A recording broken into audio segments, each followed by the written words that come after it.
बिस्मिल्लाहिर्रहमानिर्रहीम। आज हम बना रहे हैं चकली कबाब। बहुत मज़े के बनते हैं, बहुत लजीज और बनाना भी बहुत आसान है। बहुत कम अज्जा में बहुत लाजवाब कबाब। और ये देखिए टूटेंगे भी नहीं। हम आपको ऐसा तरीका बताएंगे, आप बिल्कुल परफेक्ट आप चकली कबाब बना सकते हैं।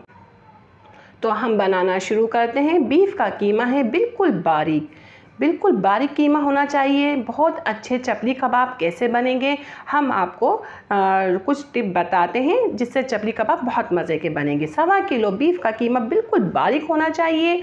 और हमने 1.5 चम्मच नमक डाला है, 1.5 टेबल स्पून है, 1.5 टेबल स्पून नमक और कीमे को हम बहुत अच्छे से मसलेंगे। हम आपको बताते हैं किस तरीके से मसलेंगे।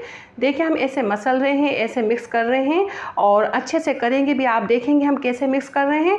तो ये देखिए हम ऐसे मिक्स करेंगे। इससे करने से क्या होगा, हम जितना मसलेंगे उतना लोच बनेगा हमारे कीमे। तो मसलने से टूटेंगे भी नहीं, बिल्कुल परफेक्ट कबाब हमारे बनेंगे। तो देखिए बहुत से इसमें बहुत बेसन डालते हैं या मकई का आटा, हम बहुत कम मकई का आटा या बेसन डालेंगे और बहुत लाजवाब परफेक्ट कबाब बनाएंगे। तो हम मसल रहे हैं, आपको दिखाते हैं। देखिए इस तरीके से हम मसलेंगे, आप देख सके ये मसल चुकी हूँ मैंने तकरीबन 5 मिनट मसला था। तो 1.5 टेबल स्पून हम डाल रहे हैं कुटी हुई मिर्ची, 3 टेबल स्पून दरा धनिया ही जाता है इसमें, और 1 टेबल स्पून पिसा हुआ ज़ीरा है, और ये 1 टेबल स्पून ब्लैक ज़ीरा है जो पुलाव ज़ीरी कहते हैं, और ½ टी स्पून अजवाइन। ये अजवाइन मैंने इसमें डाल दी है। और 1 टीस्पून भर के गरम 1 टीस्पून मैंने गरम मसाला डाला था होममेड। तो ये अनार दाना है 1 टेबल स्पून, और ये है हरी मिर्चें 5-6 बिल्कुल बारीक चॉप की हुई। तो बहुत अच्छी तरीके से हम इसे मसलेंगे और मिक्स करेंगे। हमारे कबाब टूटेंगे भी नहीं जितना हम मसलेंगे, और मसाले कीमा एक से हो जाए। तो ये देखिए हम अच्छे से मसल रहे हैं, और ये मसलना बहुत ज़रूरी है हमारे कबाब परफेक्ट बने। तो आप देख सकते हैं हम कैसे मसल रहे हैं, इस तरीके से आप करेंगे। तो मैंने वीडियो इसलिए नहीं काटी, आप समझ सकें, देख सकें। तो ये देखिए हम ऐसे मसल रहे हैं अच्छे से। तो मैंने इन्हें बिल्कुल 5 मिनट अच्छी तरह से मिक्स किया है। 1 किलो प्याज है, हमने इसे बिल्कुल बारीक चॉप की है।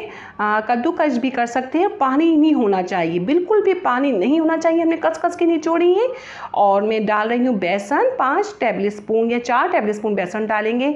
मकई का आटा है तो बहुत ज़बरदस्त, नहीं है तो बेसन भी डाल सकते हैं, जैसे मैंने बेसन डाला है। ये भी अच्छे से मिक्स करेंगे। 3 स्टेप है इसके, तो हमें अच्छे से करना है सारे स्टेप। तो ये देखिए मैं अच्छे से कर चुकी हूँ। अब मैं रखूँगी इसको फ्रीज में 3 घंटे या कम से कम 2 घंटे हमें फ्रीज में रखना है। तो 3 घंटे हो चुके हैं, और मैंने पहले हाथ में बॉल बनाई है, हाथ को गीला करने के बाद, ठीक है। फिर है ना हम हथेली में कबाब बनाए इसके, मैंने हथेली में कबाब बनाए, हथेली के साइज़ के। और ये कबाब ये नहीं पतला ही एक जगह से या मोटा, ऐसा नहीं होना चाहिए, एक से होने चाहिए। तो ये देखिए मैं बनाती जा रही हूँ और इसमें डालती जा रही हूँ, मकसद रखती जा रही हूँ। बहुत तेज़ हमारा ऑयल गरम नहीं होना चाहिए, तो कबाब फ़ौरन से कलर आ जाएगा, जल जाएंगे। इस चीज़ का हम ख्याल करेंगे। तो दरमियाना ऑयल हमारा गरम होना चाहिए, और दरमियानी ही आंच में हम तलेंगे। बहुत तेज़ आंच में तलेंगे तो फटाफट तल जाएंगे ये, फिर कच्चे रह जाएंगे। तो दरमियानी आंच में हम तलेंगे, ये सीखेंगे, फिर हम पलटेंगे। तो फ़ौरन नहीं पलटेंगे। देखिए सीख चुके हैं, पलट रही हूँ। अभी और तलना है, पलट के इसको हम इसका हम ड्राई करेंगे। और ये बहुत लजीज, बहुत उम्दा देखिए बन के तैयार, इतने ज़बरदस्त बनते हैं ना ये।